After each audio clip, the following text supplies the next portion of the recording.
Frost cold beverage. That's cold. We are live. It's 5:33. Hopefully everybody's doing well. Tonight, what I want to talk about is closing my door first.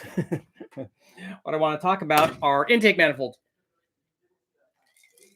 The reason for that is the next What's It Worth video is going to be on intake manifolds, but we want to talk about something different tonight on the live feed, and that is, should you run, this will be our poll for tonight, I think.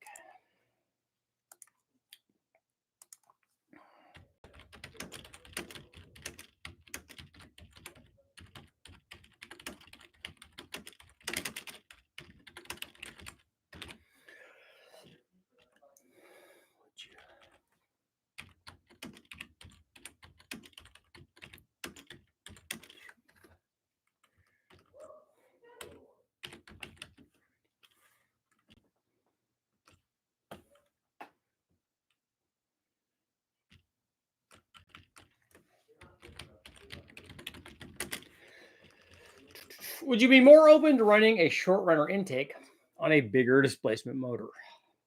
Let me know what you think.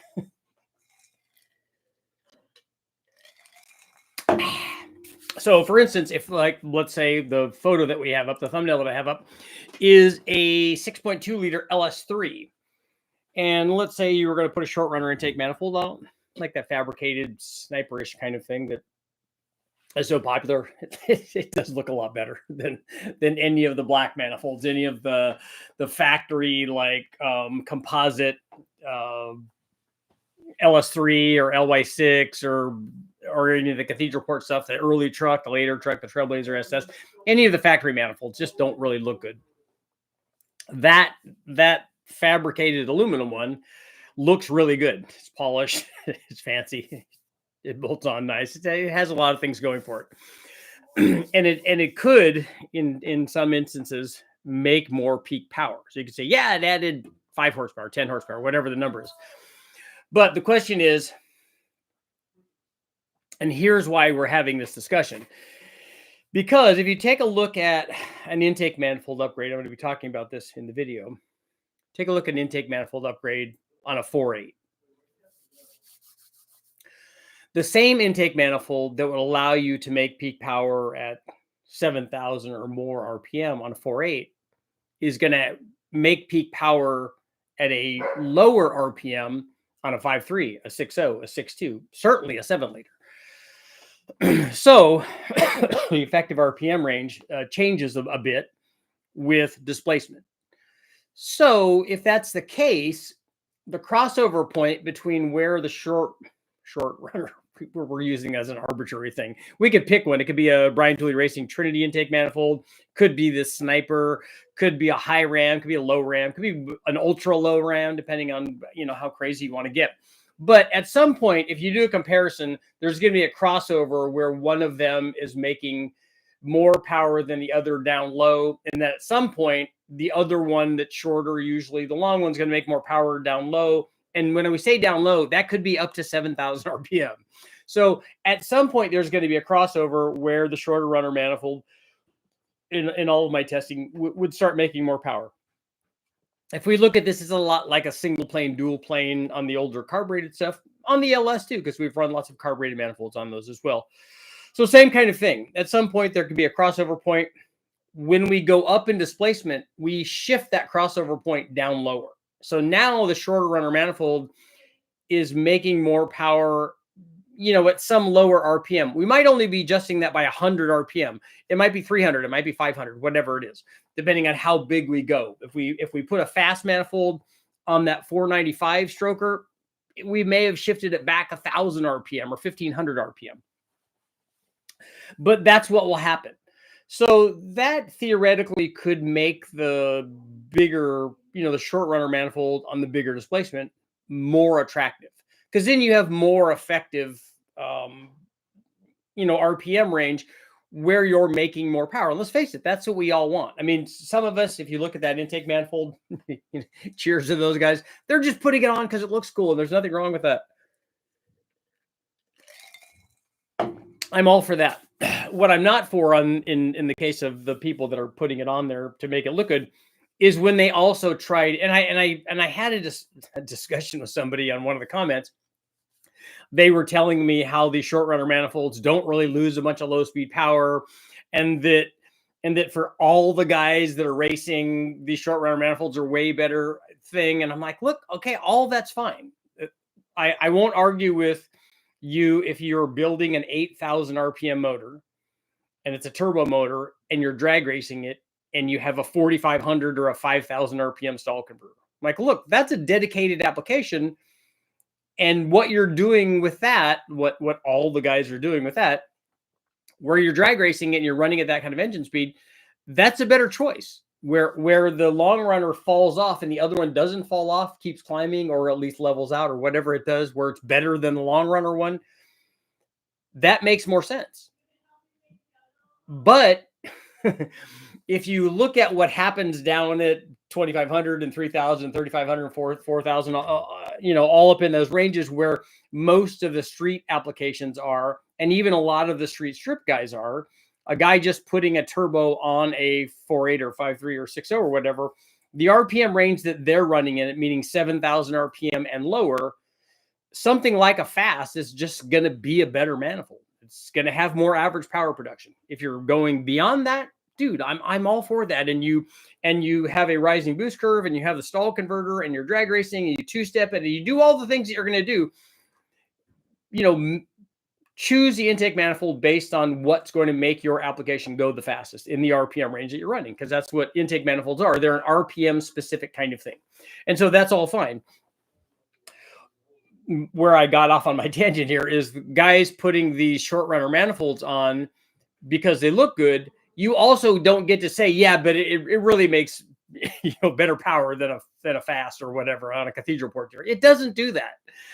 You don't get that. You don't get to like have both of those. It does what it does, and it doesn't make any difference to me. I don't care. I don't sell either one of those, nor have I ever done that. But I still report what happens when we do the dyno testing, and that's one of the things is that you get guys that are, guys that are skewed in one direction. That, hey, this is what I use, so this is the best thing. I don't use any of those. I've tested all the intake manifolds. I don't have a favorite. It doesn't matter. But when we look at all of the data and we can analyze the data analytically and go, look, forget about what name is attached to it. Forget about what it looks like. Forget about any of that. If we're looking at the horsepower curves, this one did better than this one, or this one did better than this one here, and then this one did better than this one here. Whatever the data is, whatever the data supports, whatever the dyno results are, they are, and we can just report that.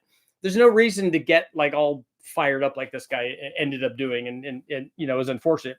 But so if you're picking the manifold for whatever reason you're picking the manifold for, if you're picking one to go drag racing, pick a drag racing manifold.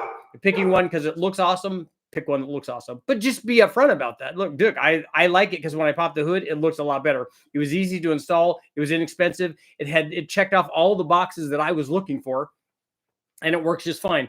The other thing to think about, and one of the things that I don't think gets touched on nearly enough when we're talking about this stuff, is that if you put a turbo on a 4.8 or a 5.3, certainly a 5.360 kind of thing, or a 383 or whatever you're doing, and you put a turbo on it, and especially if you put some kind of stall converter in it, a 2500 or 2800 stall converter, and you size the turbo so it's a street strip kind of turbo and has fairly decent response, more than likely you're going to have an excess of torque production in the RPM range where you would no longer have traction.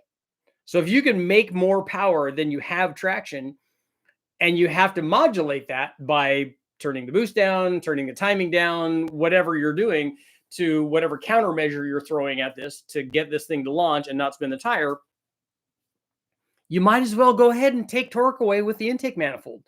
Because if you can't put that power down, it's not very useful. So, it doesn't matter that one of the manifolds makes less torque than the other one if you already have way more than you could possibly put down. So we all talk about in these absolute things, yeah, the intake manifold, this fast manifold compared to that short runner sniper kind of manifold makes 35 more foot-pounds of torque. That's great. And now we multiply that with boost. We're like, that's great. Except now it just spins the tires even more.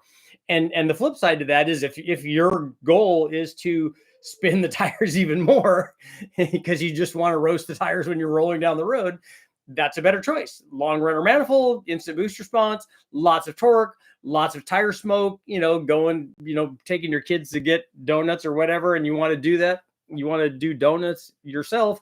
You want to, lay rubber for 500 feet or whatever, and, you want to try to do that, then that's a better way to go. So you can choose the thing that you want, and you can choose the intake choice that best suits like the needs of whatever your build is. If it's a drag race thing, if it's a street strip thing, if it's a cars and coffee thing, if it's a doing donuts thing, whatever it is, there's enough information on this channel and on others too. You guys can come to the live feeds, but there's lots of other places that do other things, that do all kinds of testing. But there's enough information out there for you to make like an educated choice on what works best. There's not going to be one that's better for everything. Like a manifold that's really good up to 7,000 is also not going to be good at 8,000 or 8,500. And the reverse of that is true too. And all of the other things that we talked about. Do you want lots of torque? Do you not want lots of torque? Do you not have traction? Do you want boost response? All of these things. Figure out what your list is of things that you want to check off. And then just, you get an intake manifold to kind of check off all those boxes, and away you go. Who's ready for Thanksgiving? I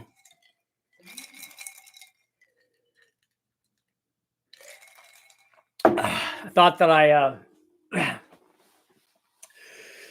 lost a cherry pie today. I was in the store grabbing a cherry pie because I like cherry pie. And so we were going to have that for Thanksgiving. And I didn't bring my wallet. So my wife had dropped me off, and I ran into the store I got in line. I'm like, man, I don't even have my wallet. What am I doing in here? So I had to set it down. I set it down and I ran out, and Lisa was waiting out there, and I grabbed her card and ran back in. And in the meantime, where I set my pie, somebody had knocked my pie over. It's a frozen pie.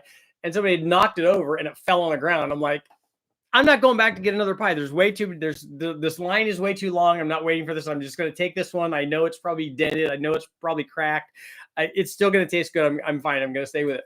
But so the whole time Lisa and I were driving home, we're like, man, this thing's going to be in shambles. It had big dents in it and stuff, but turned out we took it out of there. It was fine. I guess flash freezing them like that makes them a little tougher than we thought. I thought it was going to be brittle and cracked, but it did not. So, good news on the pie front. Let's see what you guys got going on. Rovers are in the house. Did you get your rover build done yet? I want to see some power numbers. Low Soul. The sun? Hello, what are you doing, huh? Come up here. Hello. Who's excited, huh? I know. There's deer out there, huh? There's deer out there, huh? I know. Did you guys get them, huh?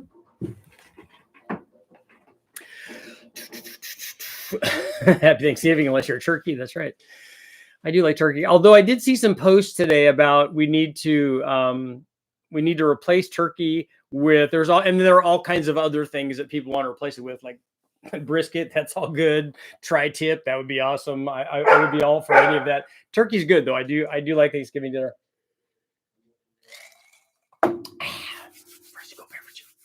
Read my mind. I'm searching the Trinity and PTR manifold right now for my 404 combo that we talked about.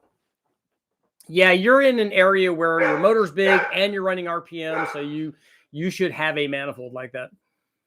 And honestly, I don't think you're going to have a bad choice there. Curious about intake manifolds. I want one for athletics. They need the best cheap version, like the Summit version that is as good as a TBS. The Summit version that they came out with, if the one that you're talking about is the one that looks like the high ram, it's not going to do what a Trailblazer SS is.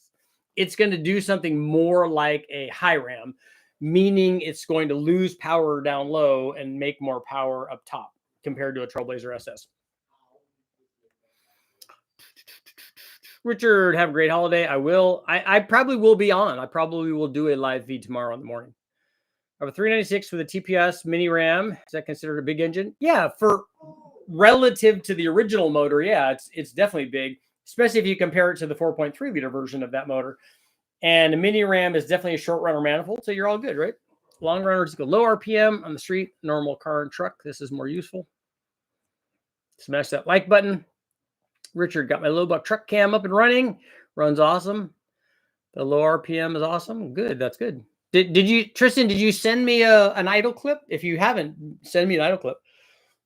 If you got it tuned properly and it's idling and doing all that stuff. Guys want that idle clip. They want to hear that chop. Pretty tough having to measure for push rods where it started getting technical. Yeah, and all you have to do is measure one. If you can just spin the cam around until it doesn't want to open the valve, just put it on the heel of the cam, then you can measure and see. Are cross ram intakes considered long runners? They have, now all cross rams are not the same. You can have a short runner cross ram and you can have a long runner cross ram, but the ones for the LSs are all kind of long runner stuff. I haven't tried the performance design one, but the Holly one, the Edelbrock one, and the Speedmaster one are all fairly long. Now I need a Frosty Cold beverage. I recommend it.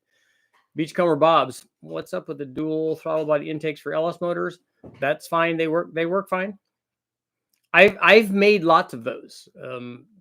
Lots of fabricated manifolds that I did are dual plenums and then dual throttle bodies.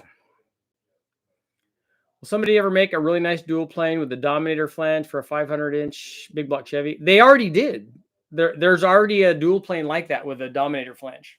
Edelbrock made one. Like a 540 with a high flow RPM air gap intake with 1050 carb. Like I said, there was already one of those available. I don't know if they still make it, but somebody sent me a photo of one, and I wasn't aware of it until he sent me the photo. But that did exist.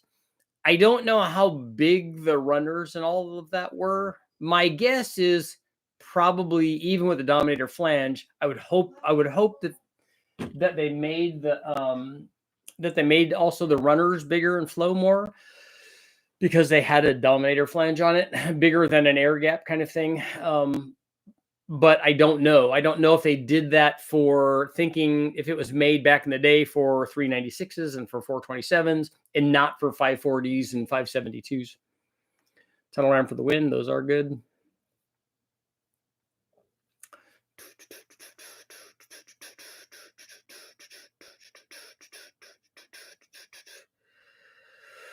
Okay, heading for an ice cube and RC Cola. There you go.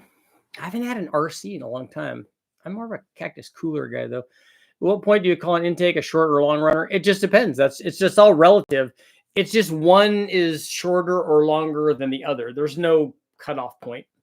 The factory LS manifolds are long runner manifolds. Winston, what's going on?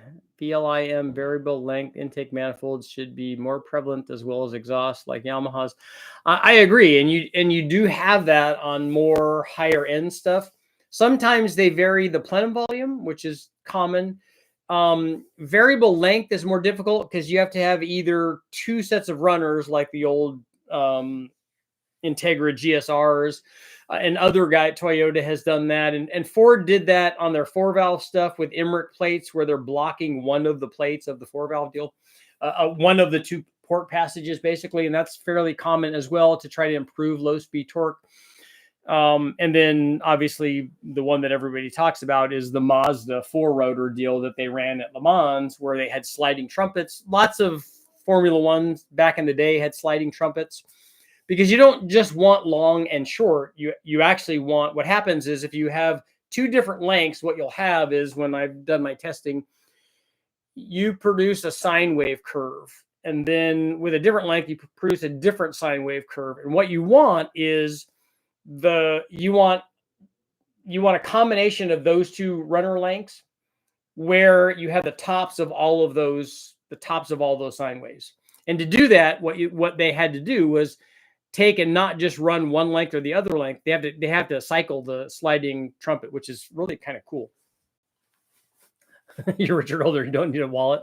That's right. I told them that I was Chuck Norris, but that didn't really work.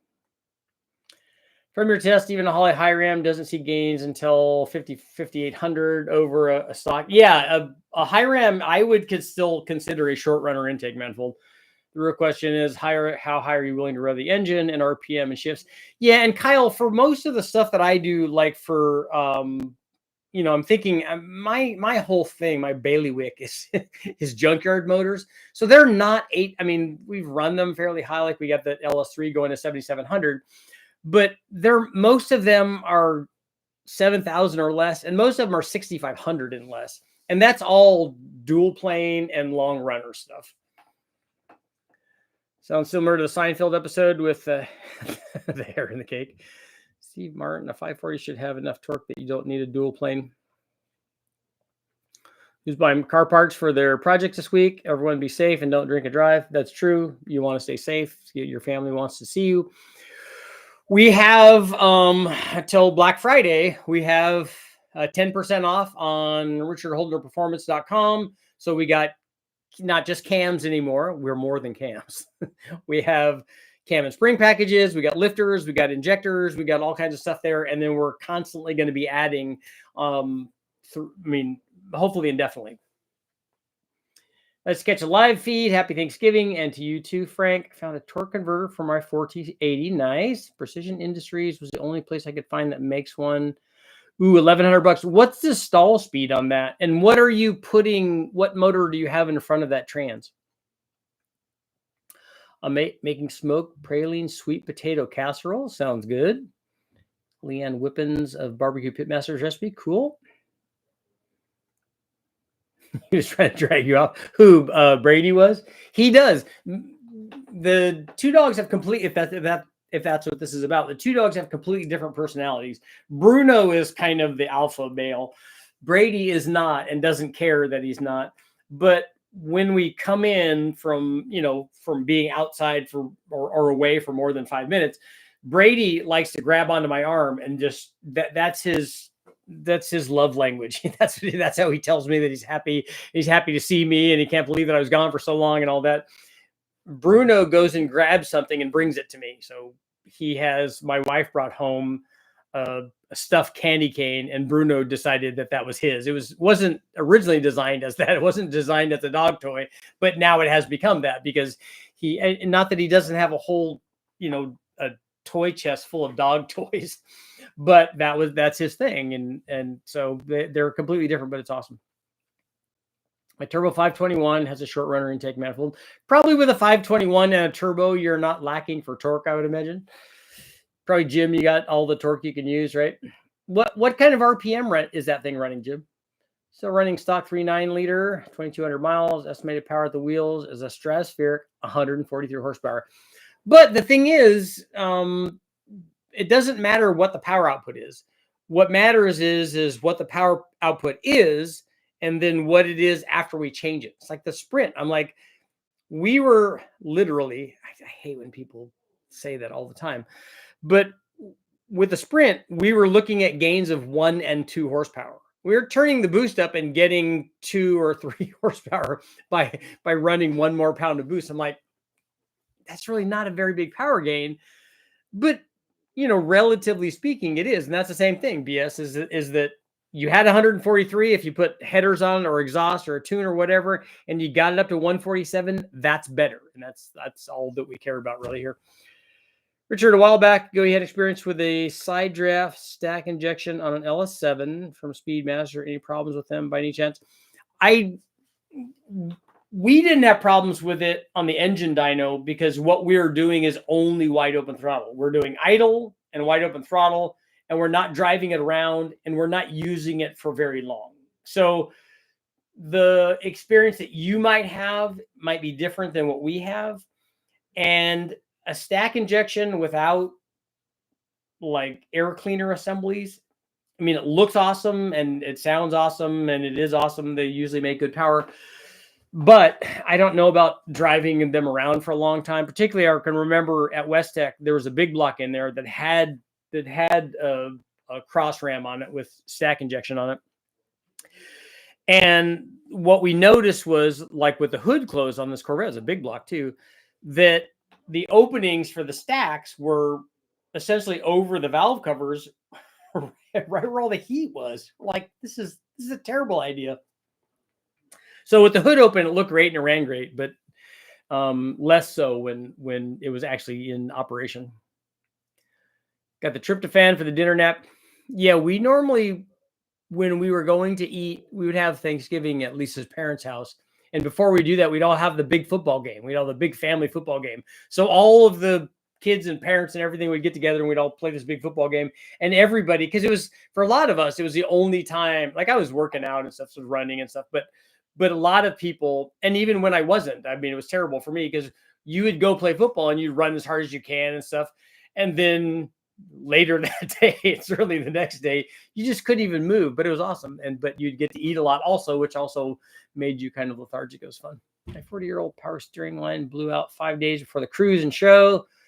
Nice. It's not always the way.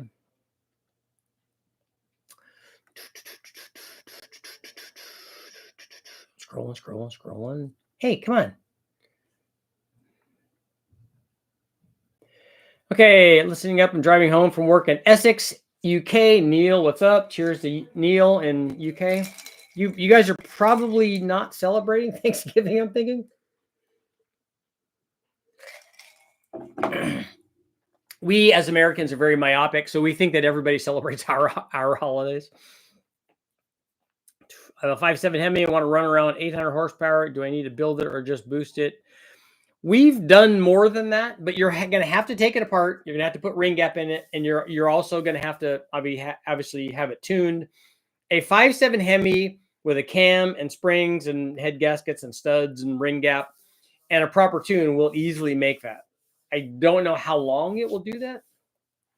Got to get a cam for an LS1 that has chop but still retain good street drivability. Yeah, James, my low buck truck is anymore. It's kind of like the go-to cam for that stuff. As far as intake, I'm going to run an L6 intake manifold. That's fine. That's a good intake manifold, and that will be in the RPM range that we'd be running with this kind of camshaft. Just go to my store and you can order that cam. There's a cam and springs. It's a 550 lift cam. If you have an LS1, you're probably not going to have that, but we have cam. The springs are only $79, so it's a good deal. And there's a special going on right now, 10% off. Go to richardholderperformance.com and order it up. Of course, I'd run shorter intakes on the bigger engine because the effect down low wouldn't be as noticeable. Yeah, and it'd still be noticeable. I mean, you'll still make less no matter what.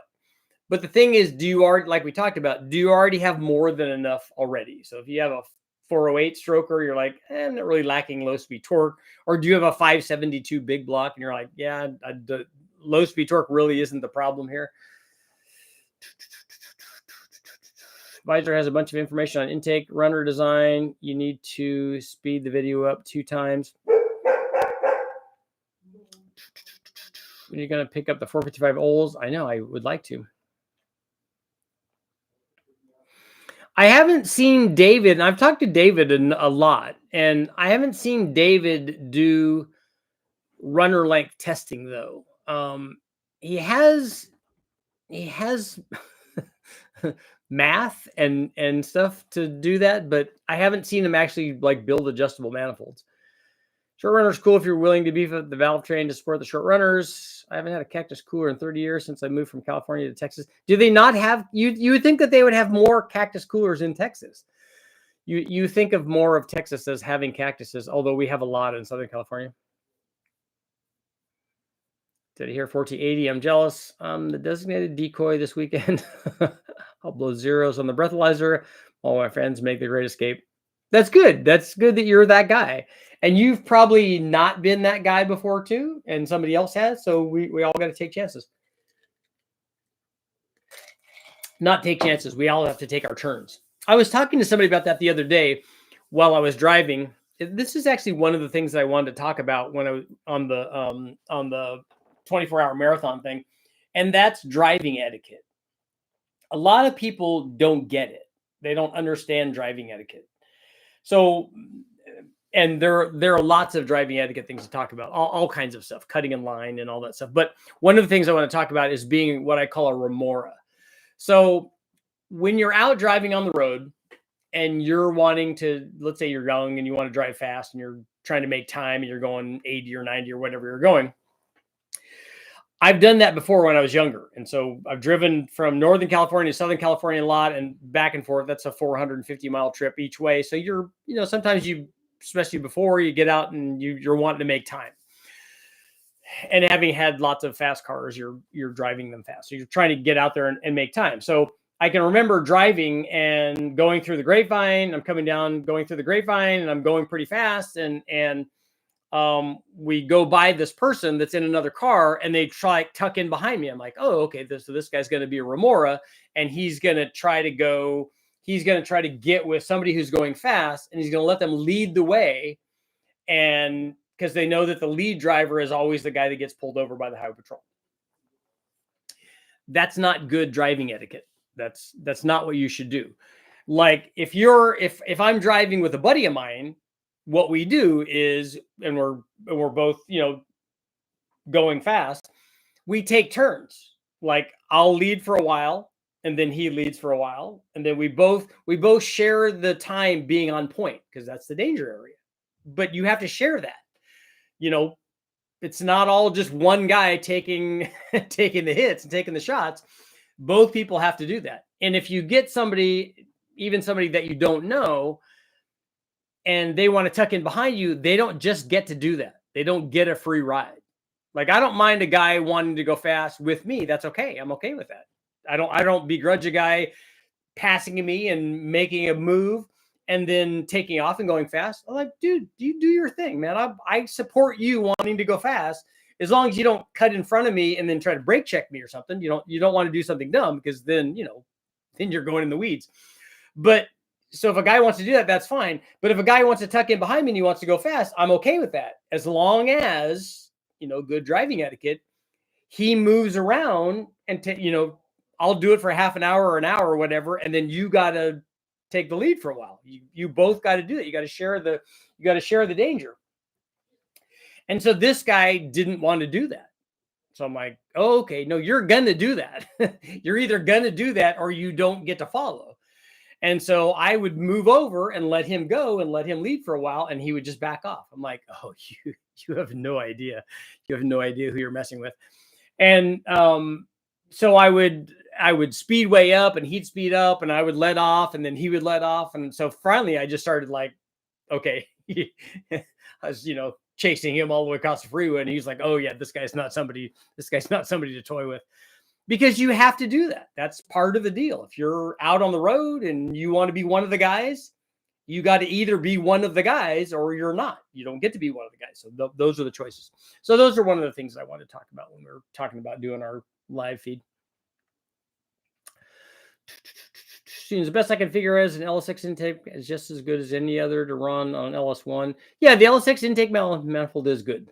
The best manifold for a cathedral port application for anything that's sub 7,000 RPM is a fast manifold, but it's also a lot of money. An LS6, if you have that, I just use that. You're fine. I don't see why I'd like putting short runners on a big engine unless it's just to clear the hood. Well, we just talked about that because you have an overabundance of low-speed power. Did they ever make a 4-valve small block Chevy heads? No, not from the factory. The ZR1 motor, the LT5 that they had in the original ZR1, but it was not a small block Chevy technically. It was a purposely built by Lotus and Mercury Marine. So it's not really a small block Chevy with 4-valve heads on it. Although people have made 4-valve heads for small block Chevys, but it's always been a retrofit kind of thing. I repurposed a couple of Beanie Babies. Nice. Richard, do you recommend anyone specific or custom cam making? Not a lot of options for short cam rover motors. TA Performance does some nice small block Buick cams, but they don't fit. I don't know about that. I don't know if you're going to, I don't know who has cores for that, first of all, for a rover deal. And I don't know if you can weld up your cam and then have it reground and hardened. So those would be the only options. Richard, if you're using LS3 intake with a rod mod setup, would you pick a cam that powers a 7500, or would you pick one that goes to 7000? This is a race engine. I don't think a rod mod is going to make good power at 7500 on an LS3. It's funny how many different types of dogs will come from the same litter. Yeah, the different personalities and stuff, different colors and all kinds of stuff. We get to see Bruno's puppies pretty soon, so I'm excited about that. A fun challenge would be to make 1,000 foot-pounds of torque, true, normally aspirated, any family of engine,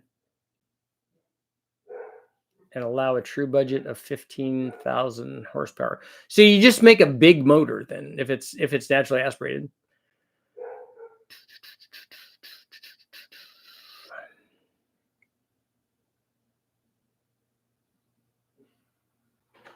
Scrolling.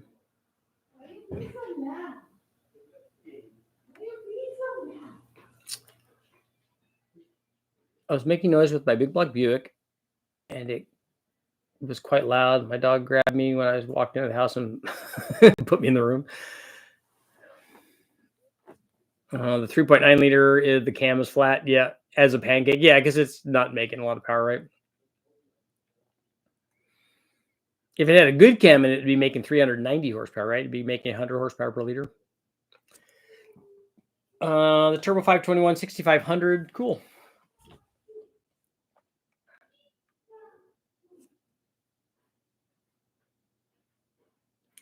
No one has recreated what vintage radial and V12 Allison and Merlin engines did. I don't know what you mean by no one has recreated that. All 86 people, go hit the like button. 1,000 foot-pounds of torque, any engine NA, sure, just spin it to 40,000 like any other turbine.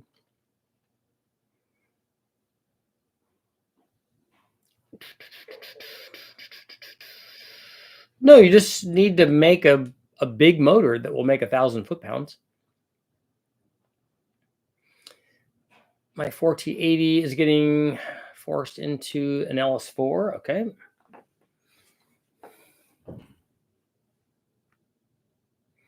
I wanted to double check specs with you first in case I have options. It's all the truck plus cam on this car. Okay. I wanted to double check specs on what? On the camshaft? We should have sent you cam specs on it.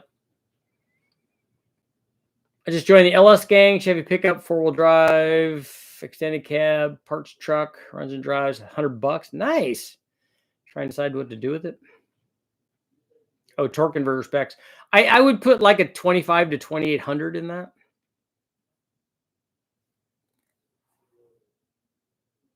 I know this would be a goofy build, but what about a 63? Is it BB? Is that a big block in a 72 tandem truck with a 5-speed? Sure. You gotta pick the things that speak to you, and so there's no bad answer there. It's all good.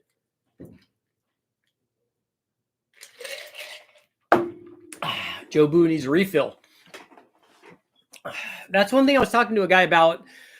He said, "Well, I don't want to do just another turbo LS." I said, "Have you ever done a turbo LS?" "No, I haven't." I said, "So this one would be yours." I said, "It doesn't matter that you use the same injector or turbo or cam or whatever motor. You've never done one.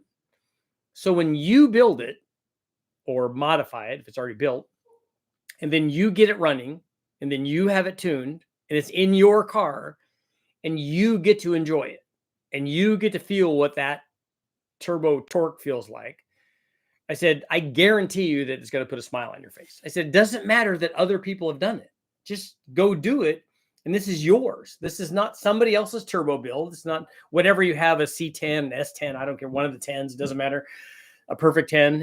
If you can name your truck Bo Derek, whatever you want to do, that's fine. But you're going to like it. And you get to enjoy it. And you get to enjoy it even more. I mean, if you buy it and it's fun, it's fast, that's all great. I'm all for that too. But if you've done it and you put it together and you've made all of this stuff work, finally, when it's actually working properly and you get to go enjoy it, that's on you, man. That's your deal. You get to experience that. And it doesn't matter that it's like everyone else's, because it's not. It's yours. Nobody else has that.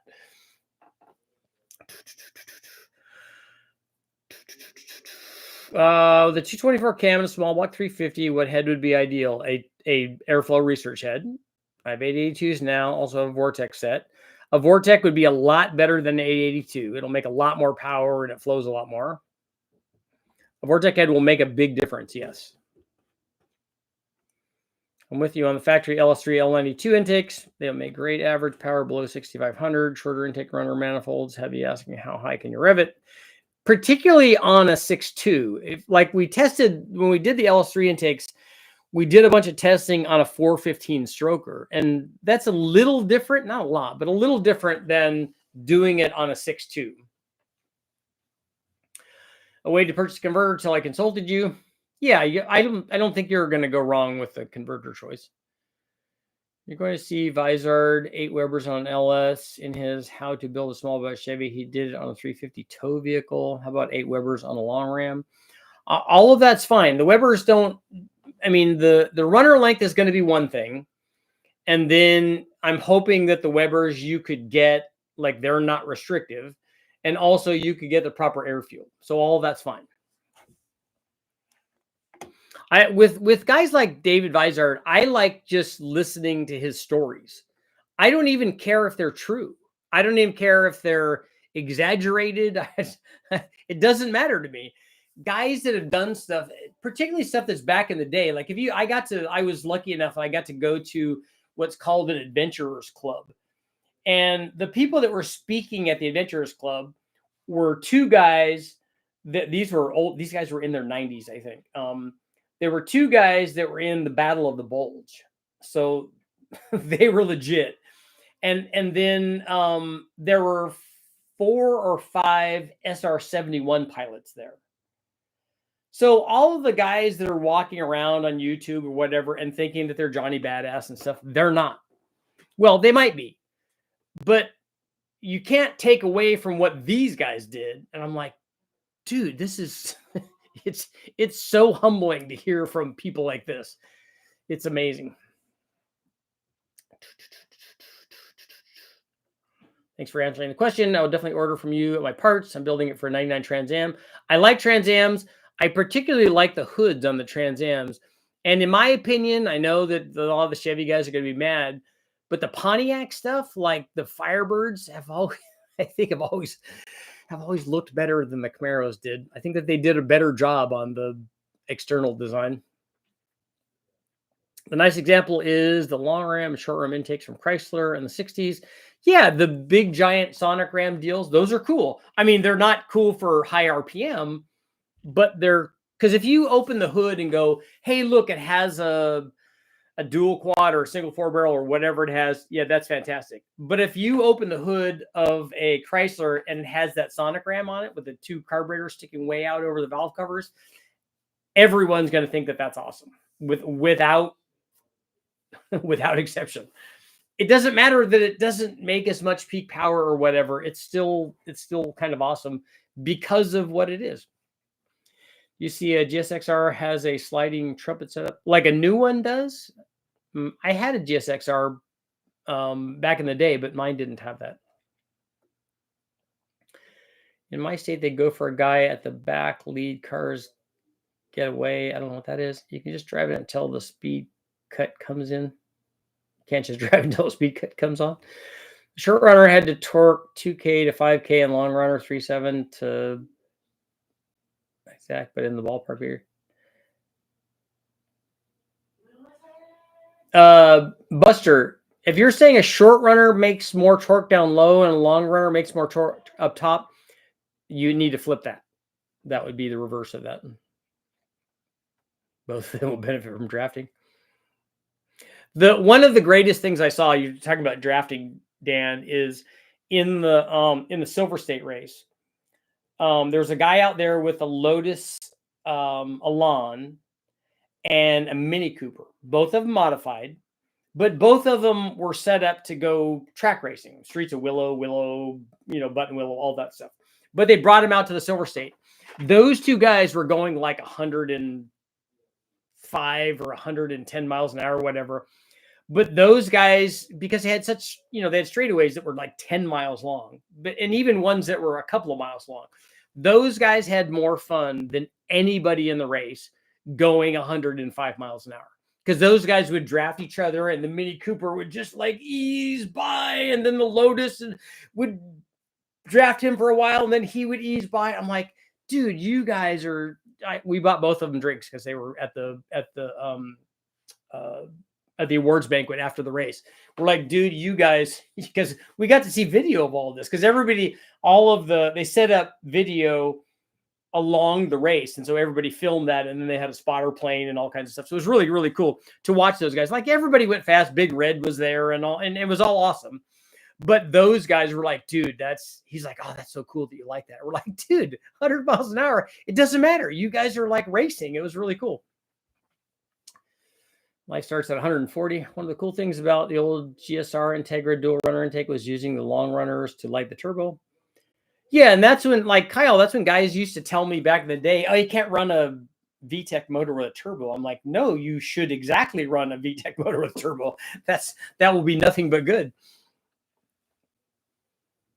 I drive a solid 60 miles an hour on the highway for some reason. Now, multiple times, someone will come up behind me and sit there forever. Yeah, I don't try to police other people from going different speeds. I'll move over and I pass people if I'm going faster than them. I let them go by if they're going faster than me. I don't care about any of that.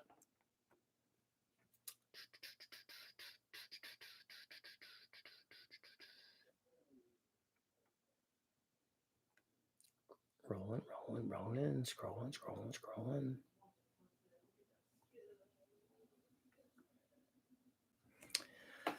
All right, S10, a Performer ran 10s on a Performer RPM, shifting at 6,400 in a 5-liter. Nice. A Performer RPM, like an air gap deal, is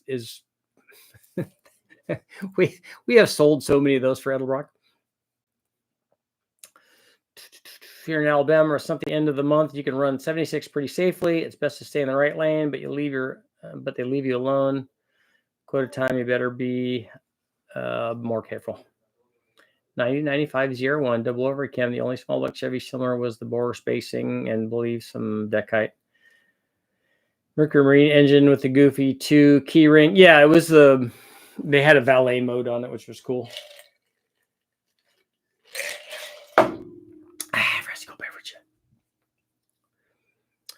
With fast intake, show that much better numbers. If so, I will go with that. I want to pull all I can out of it for the street.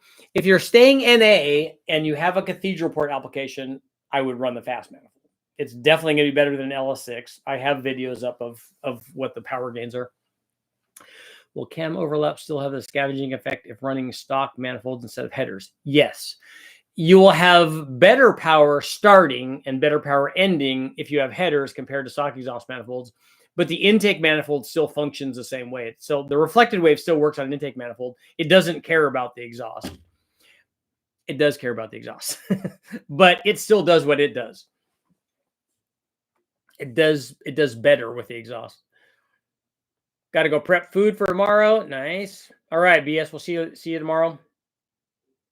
Talking about the old big block 409. I watched a video on a ZL1 427. Nice. That was a cool motor. I wonder what one of those costs. I think I would give somebody $1,500 for one of those. Ford made a huge 540 V8 industrial engine. I worked on one in a local factory. I've seen those. The guys from HP Performance were looking at those because they did a bunch of industrial motors. And they did cams for them that had to run at 1,800 RPM.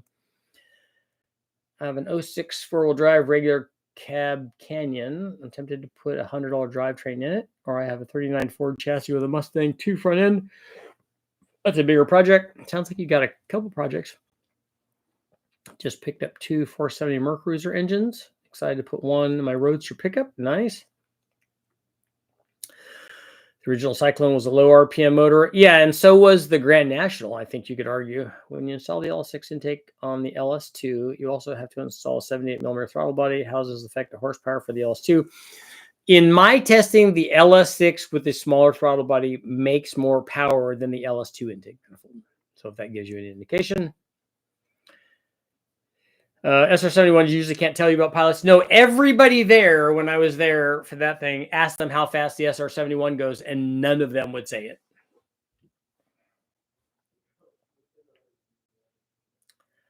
I have a question. Is there a way to use an LS head on LT block? Because I was searching, only see LS blocks and LT heads. They can be interchanged. I just don't know why you would, because it's a very involved process doing that. How about designing a modern LS to start the SR71 Blackbird? SR72 is just announced, even though it's been flying for 15 years now. Yeah, they don't tell you what's going on. I guess the poll should have been, do you think that there is anti-gravity going on right now in the like Lockheed Skunk Works? Because the videos that I've seen are from people are suggesting that that's happening. They're suggesting that this TikTok video and all these things, all of these UFO things are actually us and not otherworldly things, which is also awesome. I don't care. Anti-gravity would cure a lot of problems. AFR 195 Enforcers, 1300, not too bad. Possibly 400 crank horsepower. Yes, a 195 AFR, not an Enforcer though. We haven't done that. I was gonna say a 195 Eliminator head. We've done 540 or 550 with.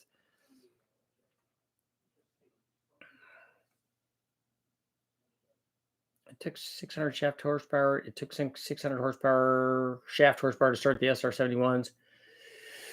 I got to watch some of the B2 or not B2, the U2 spy planes come in and touch down and stuff, and watch the starter plane or the starter cars and stuff have go through all that. It was kind of cool.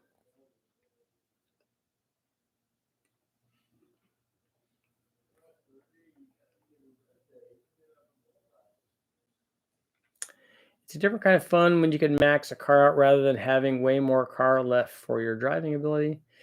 That's hard to do. Like, I don't know a lot of guys that can max out a Miata on a road course, because it's a really good car and it has no power. Like, it's easy to go full throttle in it, but can you make it go around the turn as fast as that car has the ability to go around the turn? Everybody can go flat on a straightaway. That's easy. That takes no talent at all. But if they're MGTDs, they're really racing. Those are an MGTD is probably money now, right? To run a big turbo on VTEC and get double VTEC. I loved the building the VTEC motors for the Bonneville stuff. They made a lot of power. It would be like putting Vortec heads on an LS motor. Years ago, we were going to back base on an I-95 far car total, and the state trooper got all 5 cars at 98 Neon.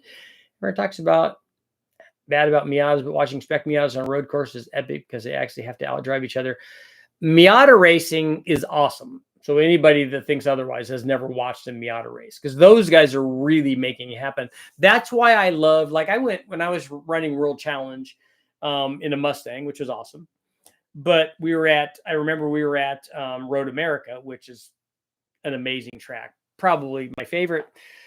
Very, very fast. But we were there as a support series for like Trans Am and the Indy cars and stuff. And it was awesome. Like, getting to watch Little Al and all these guys race. It was fantastic. Far and away, the best race was the Neon Challenge, because those guys, like, there was like 50 passes every lap. I mean, it was awesome. These guys are because they had enough room and they had no power. So they had room to draft and try to outbrake guys. And it was some of the best racing I've seen. And spec Miata is like that now too. Isn't that manifold only barely better than a Gen 4 Cathedral manifold? Been a while since I watched the videos. Which one are you talking about, Mark? Years ago, my cashier got a ticket for going 106 down the Grapevine. Ticket was $1,500. Actually, Lisa has a higher speed ticket than I do. I got a ticket for doing exhibition of speed and drag racing in my Camaro, because I was racing with an El Camino way back in the day, and it was wet out. So we were spinning the tires, like we were just seeing who could get traction quicker in their non-posy kind of thing or whatever. And so we both got tickets for that. And but she got a ticket for going, I think it was 3-digit stuff in her Civic. So she wins. Because I don't like how valve clog. I don't know what that is. Direct injection. Okay, yeah. Taylor Ray is adding a Dodge NASCAR motor to Miata. I've seen a couple of those cup motors. West Tech has had a few of those there. Done a dyno test on a small block Chevy LS with larger 7/8 or 2-inch headers. Does it have much difference on the regular size long tubes? I've run 1 3/4 and 1 7/8. I don't know if I've run 2-inch. I think we have a stepped header that we ran that was a 2-inch. It was 1 7/8 to 2-inch on the dyno, and none of them made a ton of power difference. Although I said yes to the question, I'd rather have a long runner, large cross-section intake manifold. James, thank you, Richard. I will order from you, and your answers are appreciated. Happy Thanksgiving. The 540 Dodge industrial engine is sort of like the old 410, but lots different. It's not based off of the 429 or 460. What level of cam do you expect a dual valve spring setup compared to these modern beehives? It would depend on RPM that you're doing for a dual spring. There are lots of good beehive stuff that will rev really high, but like with that BTR Stage 4 LS3 cam, we have a dual spring setup in that. But on all of my cams, the low buck truck, available now at richardoldperformance.com, the low buck truck and the truck plus, both of those you can use a beehive spring with. On a 6-liter with an S475, will dropping the exhaust outlet size to a smaller diameter, will it hurt performance? Just a drag motor. Are you talking about the outlet coming out of the turbo? You don't want a smaller exhaust coming out of the turbo. You want it to be as big as possible. LS6 was a 5.7, while the LS2 was a 6-liter. How come it made more power? What I'm saying is the LS6 intake manifold makes more power than the LS2 intake manifold. The LS2 intake manifold even has a bigger throttle opening, but the LS2 or the LS6 intake manifold is a better manifold.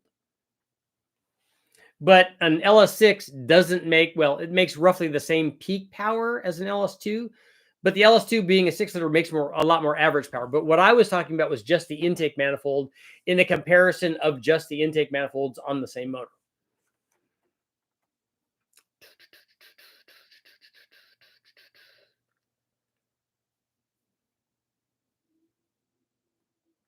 Scrolling.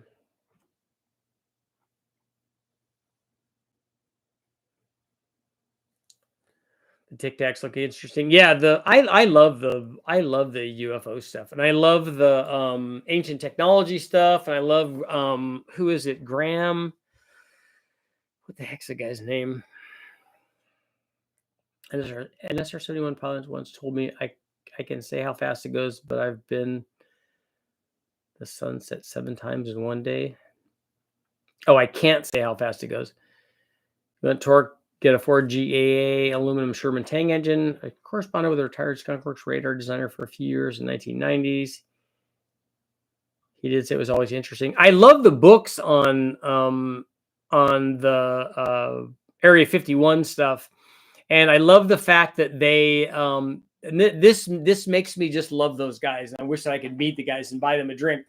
I remember reading, and I hope it's true. It's in a book, so you would hope that it's true. But that it was supposed to be interviews of the people that work there, and when they were testing radar signatures, they would put the planes, like they would put Soviet planes, up on the pole and shoot it with either they had captured Soviet radar installations and our own radar installations, and they would shoot the radar at these planes to see what the signature was. And so they had it up on the pole, and they would do that. And then, but the problem is that the Russian satellites back then would come over once a day or whatever their cycle was. And so they would have to take everything down and hide it. But what they would do was they would draw pictures out on the tarmac of planes, and then they would pour kerosene or something on them and light them on fire so that they had a heat signature. And so when the Russian satellite would come over, they would take pictures of these heat signature new experimental planes that the people had at Area 51. I'm like, dude, I hope that that's really true, because that's like a whole nother level of awesome. The SR-71s used Mopar Hemis to chase the planes during the landing. Yep. Originally received an LS1 comp, cams, lifter, springs, rocker, studs, basically a complete setup for a cam. It was all free. It came out of an 800 horsepower twin turbo engine. I put it in a 4.8. That's fine. I don't know what cam that is, so I don't know if it's bigger than you want for a 4.8. Are you putting a turbo on it also?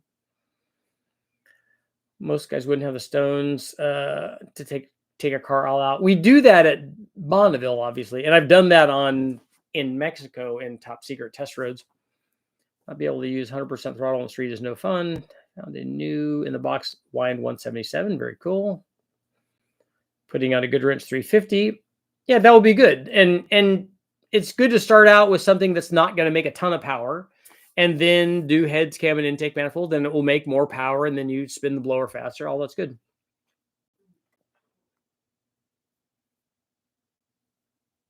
That's why making a low power car dance is still a ton of fun. Yeah, I've been amazed. Like my buddy Gary drove spec Miata, and he's driving in US touring car, the one that I won in 2000 or 99. And he's a much better driver than I am, but he's really good. And I've been on rides with him in the Miata, and if you get a guy that knows what he's doing, it's an amazing thing. I used to like watching the back when I was running World Challenge and stuff. They had the Volkswagen guys would be driving around in the front wheel drive cars, lifting the inside rear tire, and you could see that they were trail braking because the wheel would stop, and so it'd hang in the air and it would stop going around the turn, and then it would come back down. I'm like, dude, I don't know why. I just thought that was so cool. Mark, the Fast versus a Gen 4. The Fast is way better than a Gen 4. If you haven't heard the SR-71 speed check video, you're missing out. The YouTube chase cars are G8s as they use to guide them and land them. They're not sitting up and they can't see right in front of them. Yeah, because they don't want the wings to tip onto the ground. Hopefully beat the El Camino. I did. Because I know how to throttle the pedal. Because I was a road racer, not a drag racer. 0.96, 125 AR on 7875 on an LQ4. I would do a 125. There's no thread on the Porsche forums asking about the corner speed of Porsches versus Miatas. Lots of hurt feelings. 911s are slow in, fast out. And especially if it's a Porsche turbo, because they have lots of power to make up. Do you know anything about supercharged engines? A friend has one in a 2.8 liter V6, not making 5 PSI. Claim boost looks like from the 80s. I'd have to look that up and see. I don't ever remember running one. I don't recognize that name. It's not like a Latham or something, or like an axial one?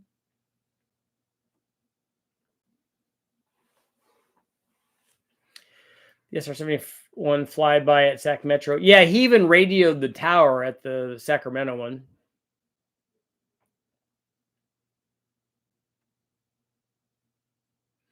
I agree with you, sir, on milder cam timing on ELS engines and using turbo to make big horsepower while being nice and drivable. Any chance of a video on those tests? I did one already. I already put up a 900 and something horsepower deal on the low buck truck cam.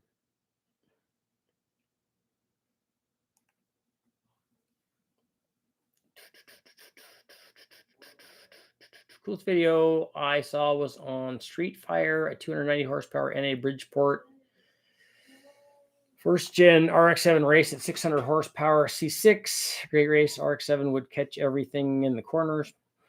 I don't know if they have them up, but if you go watch the RX-7 IMSA GTU series, if they still have videos up of that, those RX-7s did very well. I was caught doing 165 on a Ninja. Charged with 143 because that's what the police car topped out at. 2 weekends in jail. Uh-oh.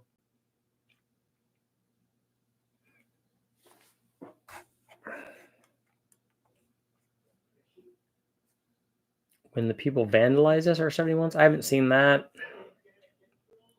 So LS6 over an LS2 intake manifold. Yeah, I would pick an LS6 over an LS2 intake manifold. Seen dual springs as a safety net. It may save you from a big blow up. Yeah, it is nice. I've had the beehive spring break before on a small block Ford, and it's not good. They asked Sacramento if they could do a flyby. They did. Yeah. Allison made an air-cooled V12 gasoline engine for Sherman tanks. Yep. Does a 24X and 58X crank reluctor make a difference when it comes to power? No, it does not. I used to go to the Reno air races with a guy that helped design the SR71. He did the... Is that supposed to be ailerons? That's all they let him do. Yeah, they did compartmentalize a lot of that stuff.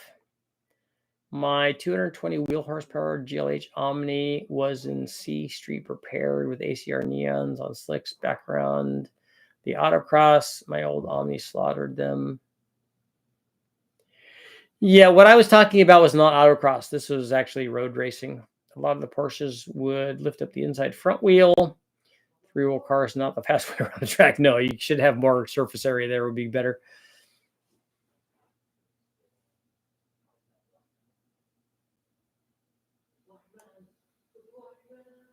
My FC handled amazing and didn't lose to many races. I like third-gen RX-7s. Why don't we tune using data off the drive shaft sensor? A chassis dyno is way too expensive for me. You can, if that's what you want to do, if you can get data there. Lots of guys street tune stuff. Would nitrous allow engine to rev a bit higher? Kind of how boost creep would increase power at higher RPM. Same in top gear and activate the nitrous. Could I go faster than it could normally? Very much so, but not. The reason that you could do that is because you're making more power. If you make more power, you can go faster. And if you want to hit it, this would assume a couple of situations. One is that you could go all the way up to wherever the horsepower peak is, naturally aspirated.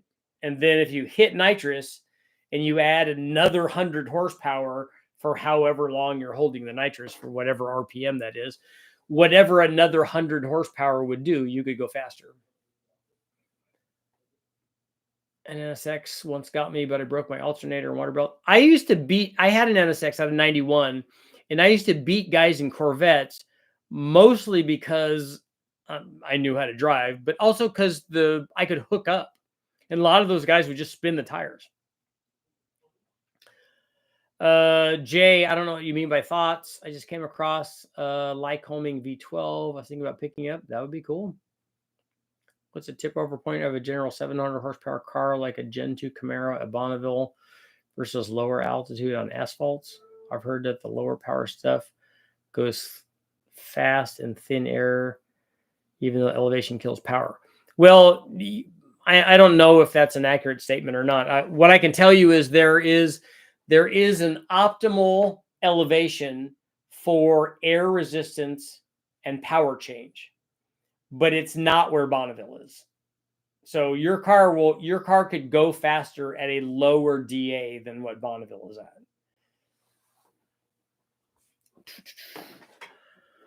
Do you think it's a good cam to stick to? 88. An LS7 cam makes more power than an LS3 cam does, if that's what your question is. I've run both of those back to back, and an LS7 cam is more powerful than an LS3 cam is.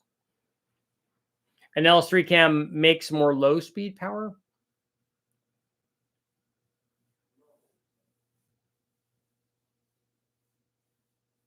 I rewatched a video on TG SCCA 1970 racing, 1970 Trans Am 303 with a Rammer 4 round port heads on it, not the tunnel port Rammer 5.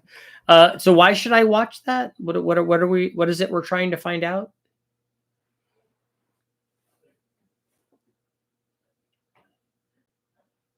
Because because a car wins a road race is not the engine.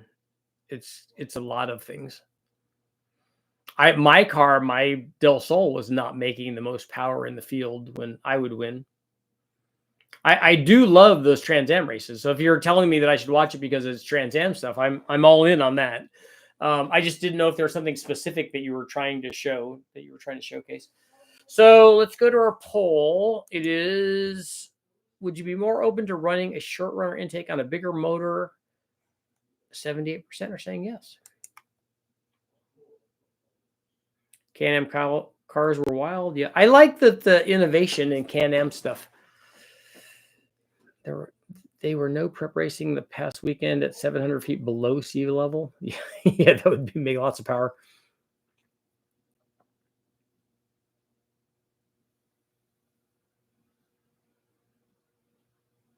Long runner equals better bottom end. Yeah, not just bottom end, but more power in the effective RPM range.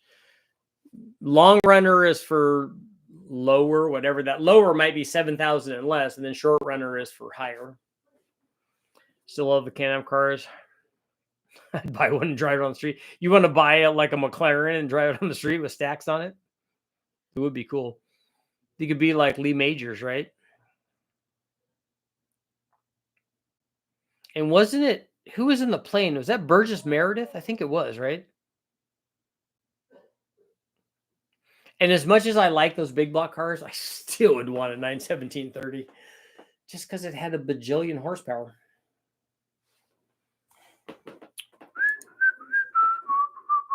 Ooh, laser away services. No, we're not doing laser technology.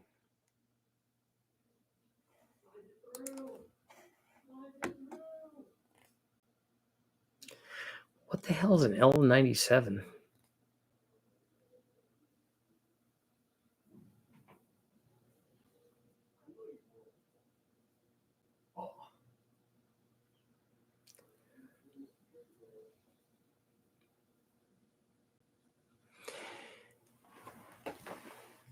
Oh, 2000.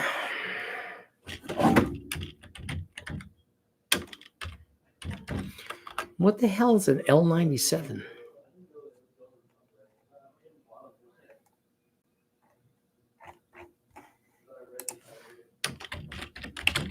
I don't think he has his designation right. 2017 L97 engine, L79, L77, 92, 94, L77 maybe.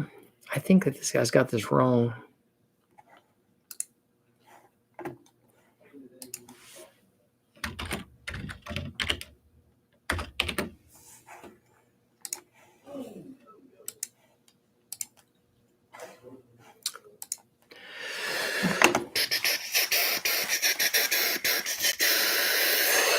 McLarens are cheaper than you think. Are they? Or is a McLaren not? On a rebody, a Boxster, look like a Can-Am car. I'll drive it on the street. Nice. Boxster with the V8 91730 would set you back about 20 million. I know, but I'm a famous YouTube guy. I have that like in my pocket, right?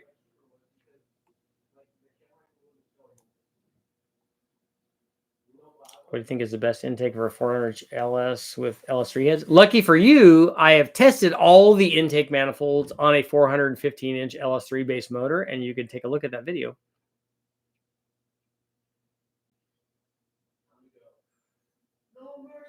I mean, the fast LSX manifold creates all the bottom end torque available, right? I guess the LSX would be second to anything. The fast manifold makes more power than the LS6. An LS6 might actually make a little bit more really low speed power, like 3,000 RPM, but it just loses out to the fast. Are those aftermarket Windsor blocks work anything? For 750 horsepower on a turbo 351, I would just use a stock block. Can run square ports on intake with cathedral heads? No.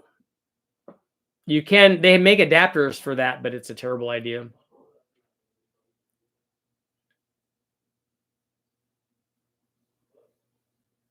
Seinfeld is selling his 917 X McQueen car. But is it a 917-30? Because they made 917-10s. They made a couple of different versions of the 917s. And the one that I want is I want Donahue's car. That's not going to happen. And on that note, it is time to go. But I will see you guys all tomorrow. I'll try to do something in the morning maybe for Thanksgiving. And then you guys all have, obviously a good Thanksgiving. But I'll see you guys all tomorrow.